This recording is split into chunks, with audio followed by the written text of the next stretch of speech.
Hello everyone.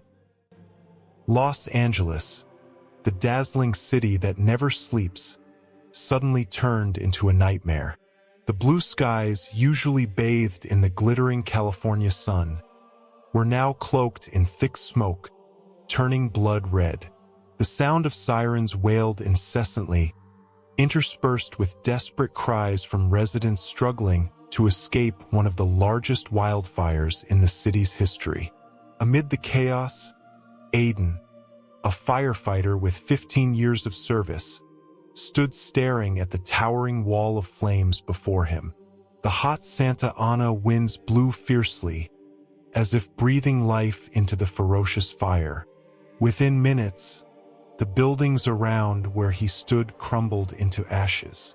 "It's impossible for us to control this," shouted Aiden's colleague, his face drenched in sweat and dust. But it wasn't just the fire that left Aiden in awe. In the distance, he saw a majestic white building standing tall, surrounded by a sea of fire, the Nurul Iman Mosque. The structure seemed to glow amidst the dark, smoke-covered sky, untouched by even a lick of flame. "Look at that!" Aiden exclaimed, his voice trembling as he pointed to the mosque. His colleagues paused for a moment. What they saw defied logic. Every building around the mosque had been reduced to rubble, including the community center just a few meters away. Yet the mosque stood firm, as if protected by an unseen force. Inside the mosque, Imam Sheikh Ahmad and a few congregants were deeply engrossed in prayer. Thick smoke had begun enveloping the area around the mosque since morning, and they knew the fire could engulf their sanctuary at any moment. Yet, instead of panicking, they chose to bow before Allah, seeking His protection.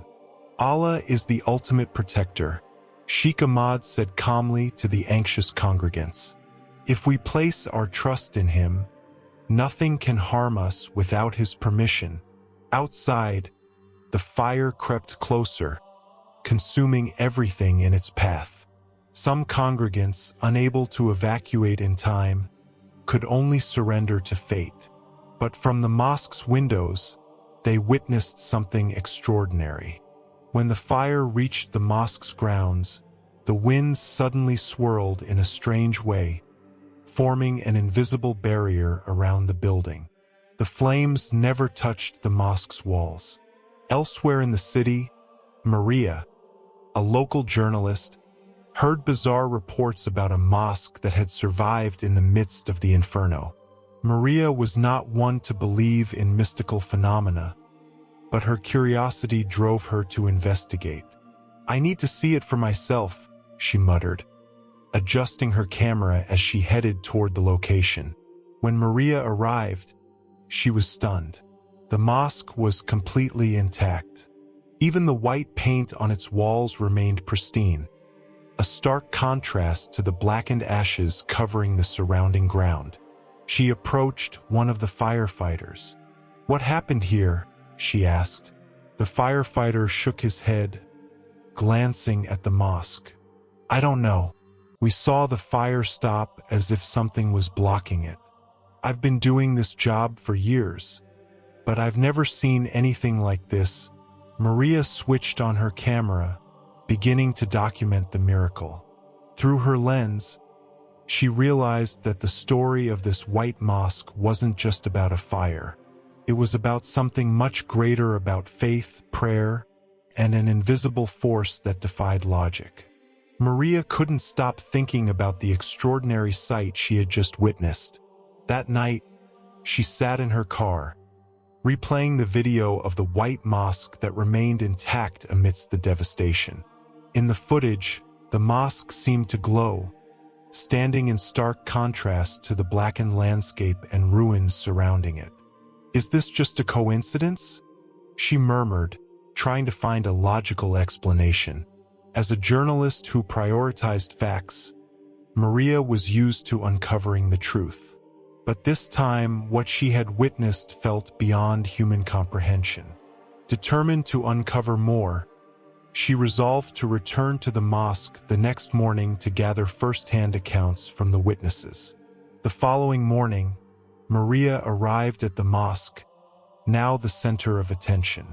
Local residents, firefighters, and journalists from various outlets had gathered in its courtyard. In front of the crowd, Imam Sheikh Ahmad stood calmly, recounting the events. When the fire came, all we could do was surrender to Allah. We had no fire extinguishers, no help, just prayer. We continued reciting verses from the Quran.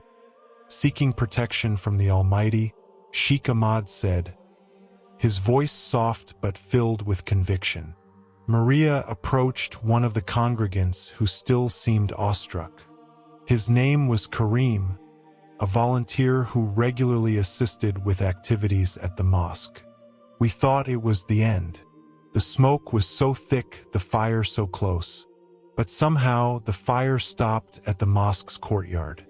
It was as if there was an invisible wall protecting us, Karim explained. Maria carefully noted down every word, but her mind swirled with questions. How is this possible?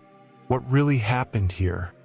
Meanwhile, Aiden, the firefighter who had been the first to witness the mosque's miraculous survival, couldn't shake the memory either.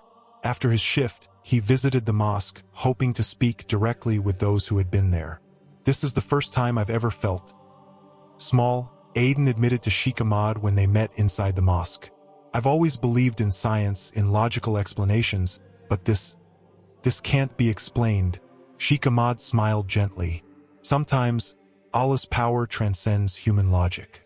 Perhaps this is his way of reminding us that there's something greater than ourselves. Aiden nodded, still grappling with the Imam's words. He looked around the mosque, taking in its details. The white dome towering above, the pristine walls without a single stain, and the neatly arranged Qurans on the shelves. It all looked as though untouched, despite the raging inferno that had engulfed the area. But it wasn't just those at the mosque who were affected by this event. News of the White Mosque surviving the flames spread quickly, even reaching international audiences. Major media outlets began covering the miracle, dubbing it a light in the darkness. On social media platforms, photos and videos of the mosque went